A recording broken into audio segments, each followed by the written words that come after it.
তো সবাই তো জানো মা কামাখ্যার মন্দির কতটা জাগ্রত। আর কিছুদিন আগে আমি দিদির বাড়ি যাওয়ার সময় কামাখ্যা টেম্পলের এখানে নেমে গিয়েছিলাম, আর দেরি না করে ঝটপট করে গাড়ি বুক করে নিয়ে চলে গেলাম কামাখ্যা টেম্পলে। আমি করেছিলাম একটা অটো বুক, সেখানে 150 টাকা নিয়েছিল। অটোতে আমি চলে গেলাম কামাখ্যা টেম্পলের রাস্তাটা তোমাদের সাথে শেয়ার করছি।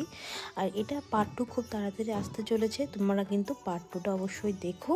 আর যারা নতুন দেখছো আমার ইউটিউব চ্যানেলটা সাবস্ক্রাইব করে দিও। আর এটা হচ্ছে সেই কামাখ্যা যাওয়ার মন্দিরের টেম্পলের রাস্তা, এটা হচ্ছে নীলগিরি পর্বত। তো তোমরা সবার জন্য মা কামাখ্যা দেবী, মানে যাকে আমরা সতী মায়ের আরেক রূপ বলে রাখি, মানে দুর্গা মায়েরই আরেক রূপ সতী। তো সতী মায়েরই এখানে একটি শরীরের অঙ্গ পড়েছিল। তো সেটার জন্য এই স্থানটির পবিত্রতার প্রচুর পরিমাণে প্রচুর পাওয়ারফুল শক্তিও এখানে রয়েছে। আর দেখো, এটা কিন্তু ভোরের দৃশ্য। পার্ট 2 খুব তাড়াতাড়ি আসতে চলেছে।